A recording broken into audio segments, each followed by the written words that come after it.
আমি আমার বাজানদেরকে বলবো, পর্দালে মা বোনদেরকে বলবো, ভালো করে মন কি বুঝো, তারপর কবরে রওনা করো। কারণ বাজান, তোমার কবরে তুমি যাবো, আমার কবরে আমি যাব। তোমার কবরে প্রশ্নের উত্তর তুমি দেবা, আমার কবরে প্রশ্নের উত্তর আমি দেব। কারণ কেউ যদি কবরে পরিচয় দেয় আমি চরবনের মুরিদ, আমি চরবনের মুহিব্বিন, এই পরিচয় কিন্তু কবরে কাজ হবে না। কিন্তু আমার বাজানদেরকে বলবো, পর্দালে মা বোনদেরকে বলবো, উলাইকা হিজবুল্লাহ, আমরা আল্লাহর দলভুক্ত হইয়া যাই। কারণ আল্লাহর দলভুক্ত যদি আমরা হইতে পারি, বাজানদে আমাদের অপরাধের কোনো শেষ নাই। কিয়ামতের ময়দানে ওঠার পরে যদি বলতে পারি, মালিক আমি তোমার দলের লোক। বাজান ইব্রাহিম আলাইহিস সালাতু ওয়াস সালামকে নমরুদ যখন আগুনের ভিতরে ফেলাইল, আখিরাতের মামলা, ওই মামলায় যদি খোদা না খাস্তে একবার কেউ ঠইগা বসে,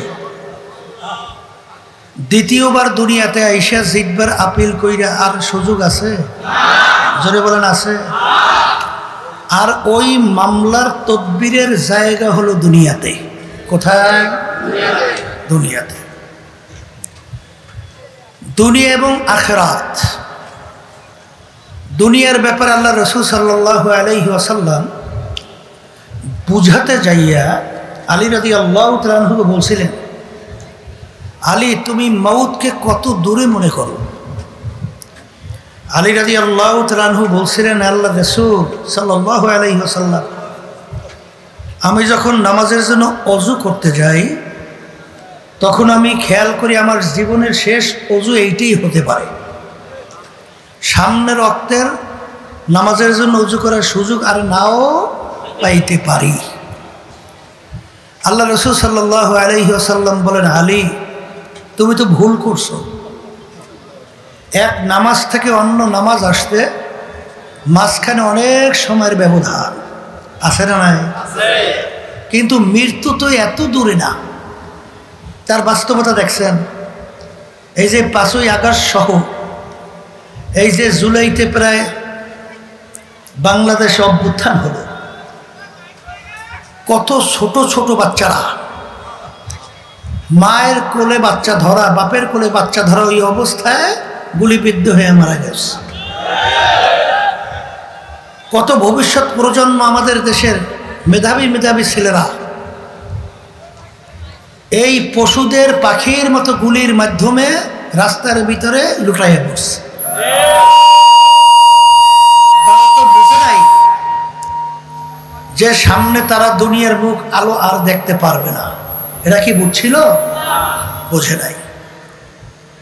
আল্লাহ রাসূল সাল্লাল্লাহু আলাইহি ওয়াসাল্লাম বলেন, আলী তুমি যখন নামাজের ভিতরে ডান দিকে সালাম ফিরাও তখন তুমি এই খেয়াল করো আমি বাম দিকে সালাম ফিরাতে পারি কিনা, বাম দিকে সালাম ফিরাতে পারি কিনা। এই হলো দুনিয়া। বলেন, এই হলো দুনিয়া। আর আখিরাত, আল্লাহ রাসূল সাল্লাল্লাহু আলাইহি ওয়াসাল্লাম একটা উদাহরণ দিয়ে বলছেন, তাম দুনিয়া যদি একটা গোডাউন বানাও, পশ্চিম থেকে পূর্ব, উত্তর থেকে দক্ষিণ, জমিন থেকে আসমান, জমিন থেকে আসমানের দূরত্বের কোনো শেষ আছে? আজ যদি হিসাব করে কেউ বের করতে পারছে? কথা বলেন। তবে আমরা একটু বুঝি, আমরা যে সূর্যটা দেখতেছি, এই সূর্য নাকি দুনিয়ার থেকে 9,30,00,000 মাইল দূরে আছে। কত?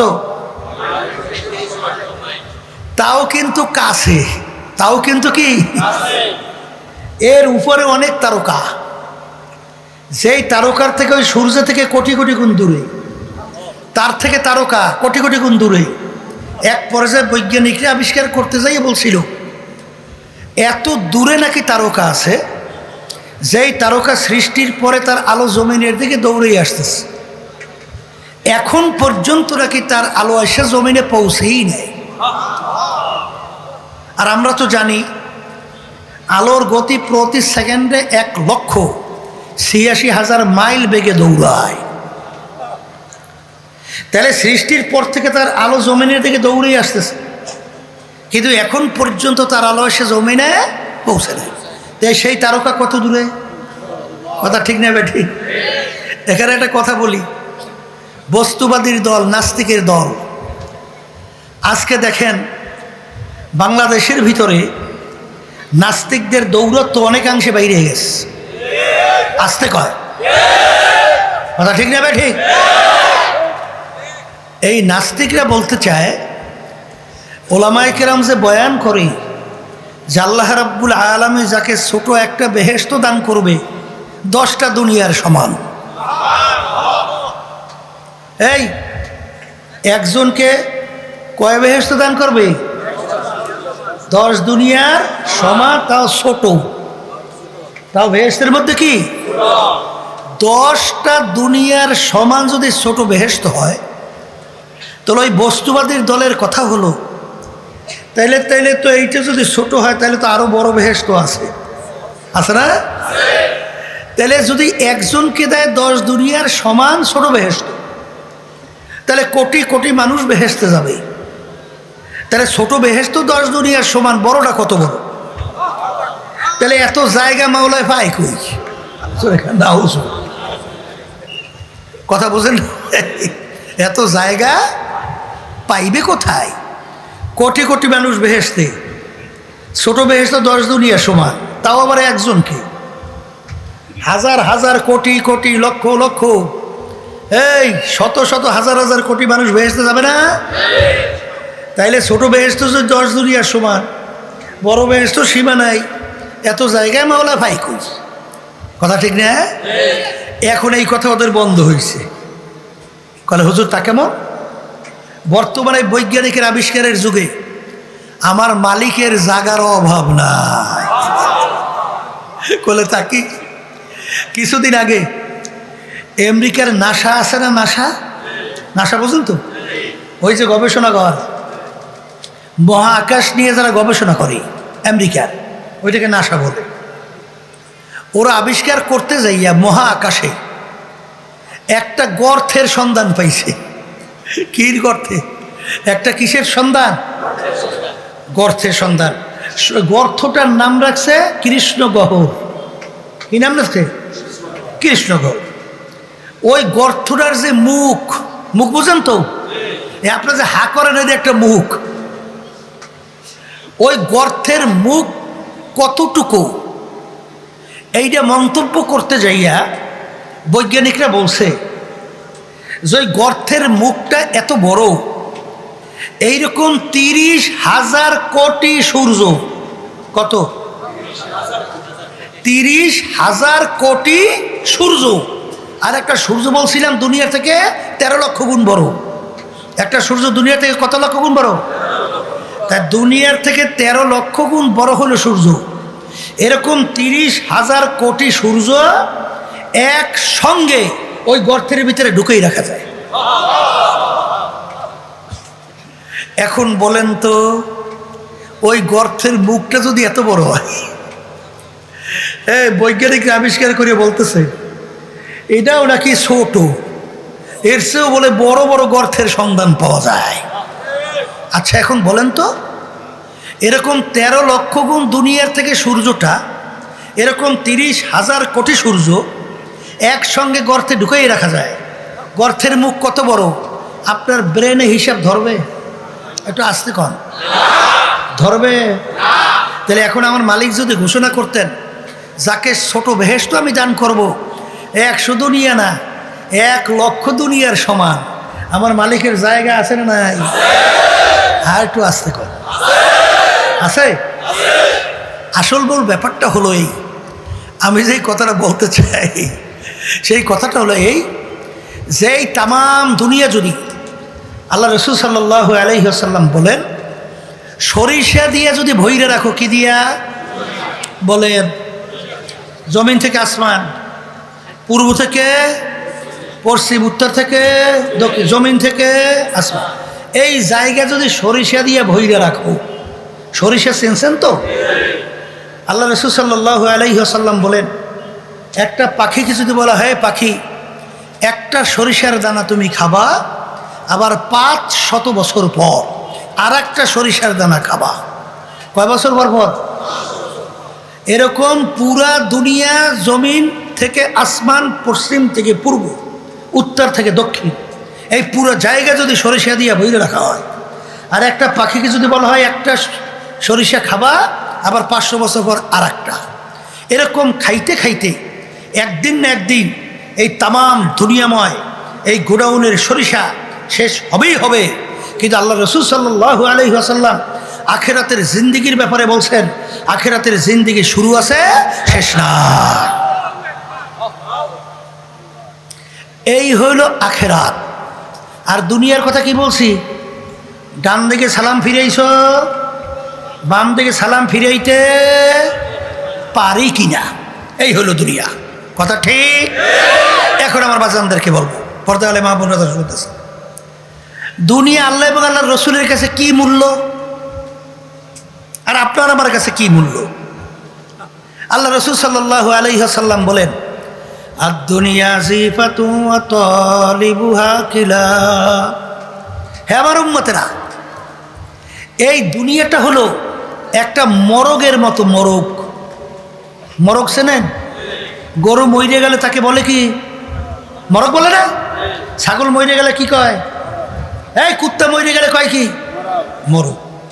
পানির ভিতর থেকে মরগ ভাইসে যায়, ওর পিছনে মানুষের দল দৌড়াইছে কিনা? কেডা দৌড়ায়? কিসের দল দৌড়ায়? কুকুরের দল দৌড়ায়। কখন মরগ নদীর কিনারায় আসবে আর সেইরে ভাইরে খাবে নাকি? আল্লাহ রসুল সাল্লাল্লাহু আলাইহি ওয়াসাল্লাম বলেন, যারা এই দুনিয়ার পিছনে পইরা আখেরাতের এই স্থায়ী জিন্দিগি ধ্বংস করবে, আল্লাহ রসুল বলতেছেন ওরা হলো দুনিয়ার কুকুর। এই হলো আল্লাহ এবং আল্লাহ রসুলের কাছে দুনিয়ার মূল্য। শোনেন, আর এক হাদিসের ভিতরে আল্লাহ রসুল সাল্লাল্লাহু আলাইহি ওয়াসাল্লাম বলেন, দুনিয়া এবং দুনিয়ার ভিতরে যত সম্পদ আছে আল্লাহ রাব্বুল আলামিনের কাছে কাবাউদাতেন, একটা মাছি বা মশার যে পাখনা, এই মাছি মশার পাখনার মূল্য কি? আচ্ছা কয় কোনো মূল্য আছে? 1001 লক্ষ মাছির পাখনা একত্রিত কইরা যদি বাজারে নিয়ে যান, কয় টাকা বিক্রি হয়? 1 টাকা? কোনো বিক্রি হয়? ওর কোনো মূল্যই নাই। কিন্তু আল্লাহ রাব্বুল আলামিন মাছির পাখনার সঙ্গে তুলনা করলেন কেন? আল্লাহ এর জন্য করছেন, আল্লাহ 18,000 কম বেশি মাখলুকা সৃষ্টি করছেন না? এর ভিতরে একটা মাখলুক মাছি, একটা মাখলুক মশা। যেহেতু তিনি সৃষ্টি করছেন, সেই হিসেবে তার ওইটার একটা মূল্য তার কাছে আছে। জোরে বলেন কথা ঠিক না বেঠিক? এই জন্য মাছি মশার একটা পাখনার মূল্য আল্লাহ রাব্বুল আলামিনের কাছে এই দুনিয়ার এবং দুনিয়ার কোনো সম্পদের কোনো মূল্য নাই। জোরে বলেন কথা ঠিক না বেঠিক? এরপর আল্লাহ রাব্বুল আলামিন কোরআনুল কারীমের ভিতরে বলেন, মোমেন বান্দা বান্দি কাদেরকে? যারা ঈমানদার, যারা আল্লাহকে বিশ্বাস করে, যারা আখিরাতকে বিশ্বাস করে, তাদেরকে আল্লাহ রাব্বুল আলামিন সান্ত্বনা দেওয়ার জন্য বলছেন। কি বলছেন? লা ইয়াগুররান্নাকা তাকাল্লুবুল লাযীনা কাফারু ফিল বিলাদ মাতাউন কলিলুন সুম্মা মাওয়াহুম জাহান্নামু ওয়া বিসাল মিহাদ।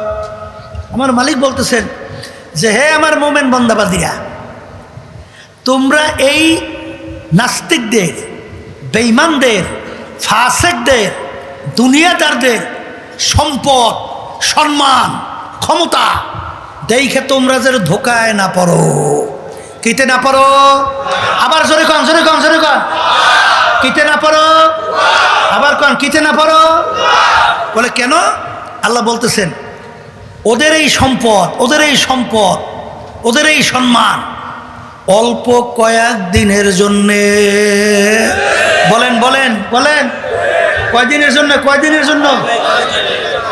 এরপরে আমার মালিক বলতেছেন, এরপরে ওদের জন্য আমি ঠিকানা রাখলাম জাহান্নাম। জোরে বলেন নাউযুবিল্লাহ। কি কথা ঠিক না ঠিক? আমিনু কামা আমানান নাস। আল্লাহ রাব্বুল আলামিন বলেন, তোমরা ঈমান আনো, বিশ্বাস রাখো। কেমন বিশ্বাস? সাহাবায়ে কেরাম যেভাবে ঈমান আনছিল। কারা কারা? জোরে বলেন কারা? আবার বলেন কারা? সাহাবায়ে কেরামদের ঈমান কেমন ছিল? একদিন আবু বকর সিদ্দিক রাদিয়াল্লাহু তাআলা আনহু সালার শট পরনে, সালার শট গায়ে, সালার শট ছিঁড়ে গেছে, জোড়া দেওয়ার মতো পয়সা নাই, সালার শট কিনবে পয়সাও নাই। রাস্তার ভিতরে বিনামূল্যের চামড়া উঠাইয়া সালার শট জোড়া দিল। এই অবস্থাটা আমার মালিকের দরবারে বড় পছন্দ হইয়া গেল।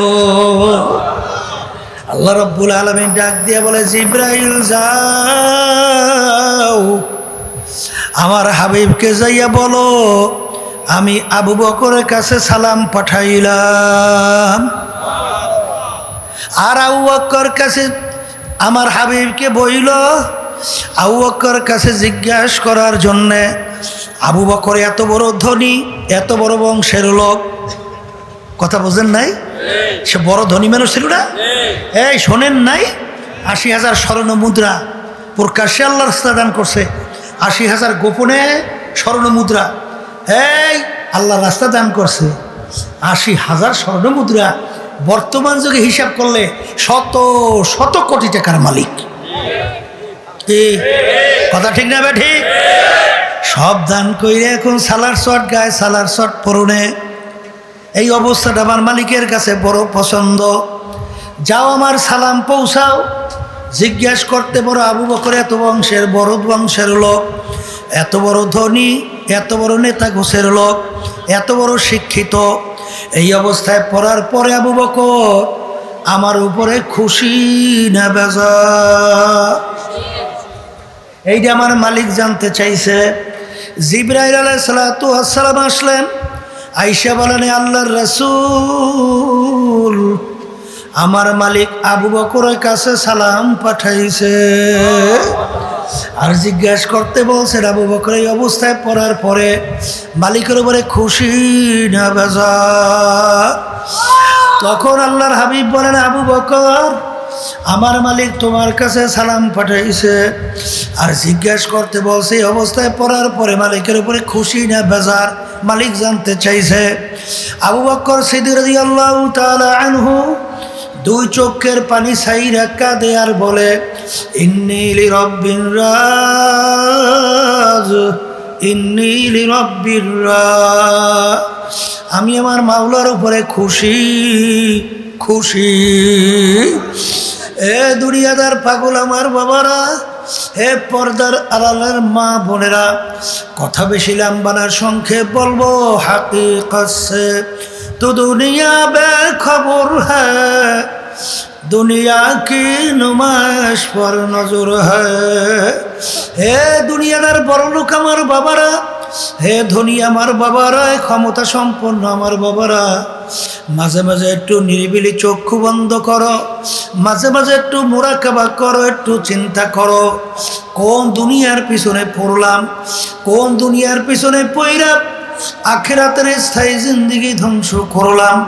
বাজান, এই দুনিয়া সম্পর্কে চিন্তা করলে দেখবা, কিছুদিন আগে বাংলাদেশে বড় ধনীর ভিতরে একজন যমুনা গ্রুপের মালিক করোনা ভাইরাসে আক্রান্ত যখন হইল, যখন শ্বাস টানতে ছাড়তে পারে না, তখন ডাক্তারকে ডাক দিয়ে বলে, ডাক্তার তুমি যদি আমার শ্বাস টানা ছাড়ার ব্যবস্থা করতে পারো, কলম কাগজ নিয়ে আসো, সমস্ত সম্পদ তোমাকে আমি লেখা দেব। কিন্তু ডাক্তার আর শ্বাস টানা ছাড়ার ব্যবস্থা করতে পারে নাই। আস্তের উপরে চিরতরে চক্ষু বন্ধ হয়ে গেল। কই সব সম্পদ তো তার দুনিয়ার জায়গায় পইরা রইল, আর তার 3.5 হাত কাপড় দিয়া প্যাঁচ দিল। মাথার ভিতরে মাজার ভিতরে পায়ের ভিতরে বান্ধিয়া প্যাকেট করলো, আর এই অন্ধকার গর্ত মাটির ভিতরে কবরে রাইখা আসলো। এ দুনিয়াদার পাগল আমার বাবারা, কার জন্য, কোন সন্তানদের জন্য, কোন স্ত্রী আত্মীয় স্বজনের জন্য, কোন দলের নেতা নেত্রীর জন্য বাজান আল্লাহর হুকুম নবীর তরিকা অনুযায়ী চলতে পারেন না। আমি সেই বাজানদেরকে বলবো মাঝে মাঝে একটু মুরাকাবা চিন্তা করো। বাজান রে ভালো কইরা বোঝা। ফরিদপুর গেছিলাম, সেখানে বলতেছিল একজন আমাকে, হুজুর এলাকার ভিতরে সবচেয়ে বড় ধনী,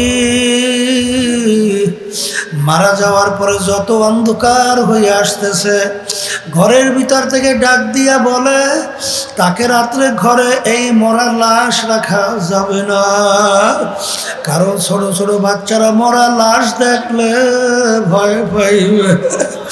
বাজার মসজিদের ভিতর থেকে খাট বের কইরা খাটের ভিতরে উঠিয়া সারা রাত্র মসজিদের বারান্দায় ফেলাইয়া রাখলো। তার কষ্ট কামাই করা টাকার বাড়ি তাকে জায়গা দেয় না। এ দুনিয়াদার পাগল আমার বাবারা, কোন দুনিয়ার পিছনে পড়ছ? মাঝে মাঝে একটু চিন্তা করো, মোরাকাবা করো, তারপর কবরে রওনা করো। বাজার এই বাংলাদেশের ভিতরে ধনী এক ব্যাংকার মারা যাওয়ার পরে তার লাশ নিয়ে গাড়ির গ্যারেজের ভিতরে সন্তানরা ফালাইয়া রাখলো। দুই ছেলে বাপের দাফন কাফনের ব্যবস্থা না কইরা বাজান বাপের রাইখা যাওয়ার সম্পদ নিয়ে মারামারি কাটাকাটি শুরু করলো। ওদিকে বাপের দাফনের কোনো খবর নাই, ওরা বাপের সম্পদ নিয়ে মারামারি কাটাকাটি করে। ওদিকে বাপের লাশ পইলা পয়সা গন্ধ, এলাকার লোকজন সাদা তৈরা তারপর তাকে দাফন কাপড়ের ব্যবস্থা করলো। এ কপাল পোড়ারা কার জন্য সম্পদ রাইখা? সন্তান যদি দিনদার আল্লাহওয়ালা না হয়, তোমার আমার কবরের পাশে যাইয়া দুই চোখের পানি ছাইরা দুই হাত মালিকের দরবারে উঠাইয়া মালিকের দরবারে কাঁদবে আর বলবে রব্বির হামহুমা কামা রাব্বায়ানি সগীরা। তাও বুঝি তোমার কপালে জুটবে না। এই জন্য আমার ভাইদেরকে বলবো, পর্দা আলে মা বোনদেরকে বলবো, ভালো করে মনকে বুঝাও, তারপর মাওলার কবরে রওনা করো বাজান। কারণ মরণ তো একদিন লাগবে। কুল্লু নাফসিন যায়িকাতুল মাউত। বাজান আরে ছোট বাচ্চারা যখন কাগজ কাইটা ঘুড়ি বানায়, ঘুড়ি বাইয়ারা যখন আকাশের দিকে উড়াইয়া দেয়, ঘুড়ি উপরে দিকে উঠে এরকম আস্তে আস্তে এরকম মাথা নাড়াইতে থাকে। আর কেমন জানি ঘুড়ি বলতেছে, হে ঘুড়িওয়ালা আমি তোমার থেকে ছুঁইটা ছুঁড়ে আসছি। আর ঘুড়িওয়ালা ডাক দিয়ে বলে, ওরে ঘুড়ি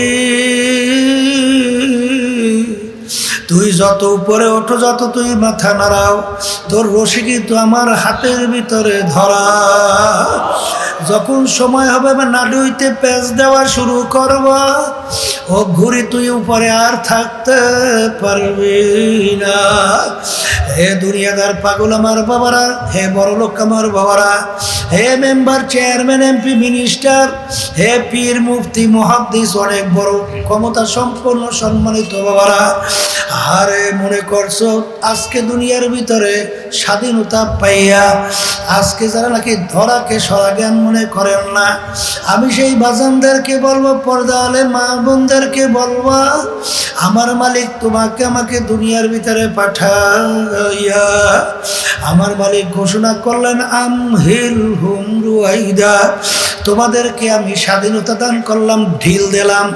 যেরকম নাকি মাছ বর্ষিওয়ালা বড় মাছের মুখের ভিতরে বর্ষি লাগায় মাছ দৌড় দেয়, কেমন জানি মাছ ডাক দিয়ে বলে, বর্ষিওয়ালা আমি তোমার থেকে ছুঁইটা চইলে আসছি। আর মাছওয়ালা ডাক দেয়, ও বর্ষিওয়ালা ডাক দেয়, রে মাছ তোর মুখের ভিতরে কিন্তু আমি বর্ষি লাগাইয়া ছাইরা দিছি, তুই তামাম পুষ্কুনি ঘর ভরতে করতে যখন দুর্বল হইয়া পেটখানা পানির উপরে ভাসাইয়া দিবি, আস্তের উপরে তোকে আমি ধৈর্য নিয়ে আসবো। কুল্লু নাফসিন যায়িকাতুল মাউত। আমার মালিক বলেন, হে নেমু খারাপের দলেরা, হে ফেরাউনের দলেরা, হে সাদ্দাদের দলেরা, হে নমরুদের দলেরা, হে আমার মালিকের ক্ষুদ্রোহী এ নাফরমানের দলেরা, আজকে দুনিয়ার স্বাধীনতা পাইয়া মনে করছো তোদের কার্যক্রম চালচলন দেখা মনে হয় যেন আমার মালিকের কাছে আর যাওয়া লাগবে না। কিন্তু আমার মালিক ডাক দিয়া বলে, তোদের প্রত্যেকের মুখের ভিতরে আমি মৌতের বর্ষি লাগাইয়া ছাইরা দিলাম। তুই ঘর ঘর হায়াতের বেলা পার কইরা তুই যখন তোর বাড়ির বিছানায় বা অন্যত্র কোথায় যখন পেট খারাপ মৌতের বিছানায় ভাসাইয়া দিবি, আমার আজরাইল যখন যখন তোর বাড়ির দরজায় সিটি বাজাইয়া বলবে, যত ডাক্তার তোকে ইনজেকশন পুশ করুক, যত চেষ্টা করুক না কেন, কিন্তু আর পারবে না। এই জন্য আমার ভাইদেরকে বলবো, পর্দার মা বোনদেরকে বলবো, আজকে স্বাধীনতা দুনিয়ার ভিতরে যেরকম ইচ্ছা সেরকম চলো, কেউ কিছু বলে না, মালিক বলবেও না। কারণ তোমাকে পরীক্ষার হলে পরীক্ষা দেওয়ার জন্য মালিক সুযোগ দিয়েছেন। কিন্তু মনে রাখিও, হারে আমার মালিকের ধরা বড় শক্ত ধরা। আমার আব্বাজানের মুখে শুনছিলাম, আমার দাদা জান রহমাতুল্লাহি আলাইহি বলছিলেন যে বাজারে এখনো উলামায়ে কেরামদের কথা শোনো, এখনো কোরআন এবং হাদিসের রশি গলার ভিতরে লাগাও। যদি আজকে না লাগাও, বাজার জেলে জাল দিয়া মাছ ধরে, কিন্তু বাইং মাছ কিন্তু জালের ভিতরে আটকায় না। ও পানির মাটির ভিতরে যাইয়া মাথা উপরের দিকে রাইখা ওই জালওয়ালাকে বলে, তোমার জালে আমি আটকাবো না। কিন্তু জালওয়ালা ডাক দিয়ে বলে, বাইং মাছ তুই তোর কপাল ভালো, তুই এখন আমার জালের ভিতরে চলে আয়, নালে কিন্তু ওই টেডা নিয়ে কোপাইতে কোপাইতে আসতে আছে। যখন তোর কলিজার ভিতরে টেডার কাটা ঢুইকে যাবে, তখন তুই দেখবি তোর কত কষ্ট। আরে আমার বাজানদেরকে বলবো, আরে স্বাধীনতা পাইয়া যারা নাকি এখনো উলামায়ে কেরাম হক্কানি কথা মানো না, পীর বুজুর্গে হক্কানি তাদের কথা শোনেন না, আমি সেই বাজানদেরকে বলবো, আজায় সালাতু আসসালাম কলেরা নিয়ে আইতে আছে বাজান, ওই বিভিন্ন ধরনের ওই করোনার ভাইরাস নিয়ে আসতে আছে, বিভিন্ন ধরনের বড় হত্যাযজ্ঞ নিয়ে আসতেছে। যখন তোমার কলিজাটাকে খপ কইরা ধরবে, যত চেষ্টা করুক না কেন রাখতে কিন্তু আর পারবে না। এই জন্য আমার বাজানদেরকে বলবো, আজকে দুনিয়ায় স্বাধীনতা পাইয়া যারা বিভিন্নমুখী চলাফেরা করো, আমি সেই বাজানদেরকে বলবো, পর্দালে মা বোনদেরকে বলবো, কোরআনুল কারীমের ভিতরে আমার মালিক বলেন, ইয়াউমা নাদউ কুল্লা উনাসিন বিইমামিহিম, কিয়ামতের ময়দানে আমার মালিক প্রত্যেকটা মানুষকে তার দলের নেতা নেত্রীর সঙ্গে ডাকবে। ডাইকে আমার মালিক বলবে, তোর দলের নেতা নেত্রী যেদিকে যায় ওদের পিছনে পিছনে সেই দিকে যা। এক কথায় আমার মালিক বলছেন, তোর নেতা নেত্রী যেখানে জায়গা তোরও সেইখানে জায়গা। এই জন্য আমার বাজানদেরকে বলবো, পর্দালে মা বোনদেরকে বলবো, এ দুনিয়াদার পাগল, আজকে দুনিয়ার ভিতরে কাকে তুমি মোহাব্বত করো, কোন দলের সঙ্গে সম্পৃক্ত? আল্লাহর হাবিব যে নিয়ে আসছিলেন দিন, এই দিনের সাথে সম্পৃক্ত না মানব রচিত কুফরি তন্ত্রমতের সঙ্গে সম্পৃক্ত। আমি আমার বাজানদেরকে বলবো, পর্দালে মা বোনদেরকে বলবো, ভালো করে মন কি বুঝো, তারপর কবরে রওনা করো। কারণ বাজান, তোমার কবরে তুমি যাবো, আমার কবরে আমি যাব। তোমার কবরে প্রশ্নের উত্তর তুমি দেবা, আমার কবরে প্রশ্নের উত্তর আমি দেব। কারণ কেউ যদি কবরে পরিচয় দেয় আমি চরবনের মুরিদ, আমি চরবনের মুহিব্বিন, এই পরিচয় কিন্তু কবরে কাজ হবে না। কিন্তু আমার বাজানদেরকে বলবো, পর্দালে মা বোনদেরকে বলবো, উলাইকা হিজবুল্লাহ, আমরা আল্লাহর দলভুক্ত হইয়া যাই। কারণ আল্লাহর দলভুক্ত যদি আমরা হইতে পারি, বাজানদে আমাদের অপরাধের কোনো শেষ শেষ নাই। কিয়ামতের ময়দানে ওঠার পরে যদি বলতে পারি মালিক আমি তোমার দলের লোক।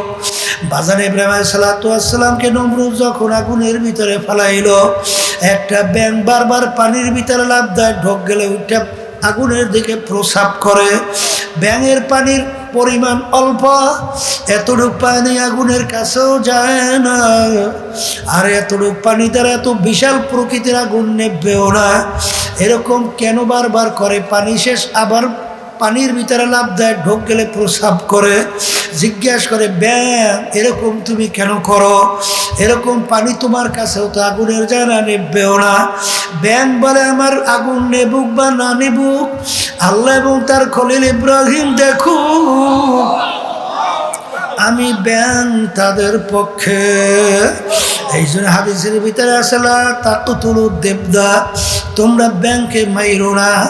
ব্যাং ইব্রাহিম আলাইহিস সালাতু ওয়াস সালামের আগুন নিবাইতে সহযোগিতা করছিল, আর ওই কাকলা বারবার আগুনে ফু দিতেছিল, কাছেও যায় না, আগুন জ্বলেও না। কেন? বলে নমরুদ এবং তার দলেরা দেখুক আমি তাদের পক্ষে। এক বাড়িতে মারলে 100 নাকি আমল নামায় জমা হয়।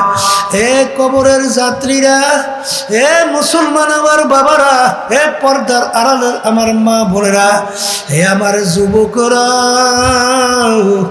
আজকে যুবক যদি ইসলামের পক্ষে, আল্লাহ এবং আল্লাহর রসুলের পক্ষে যদি সজাগ হয়, যদি তারা আজকে সম্পৃক্ত হয়, আজকে বাংলাদেশে শতকরা 92 জনের মতো মুসলমান বসবাস করে।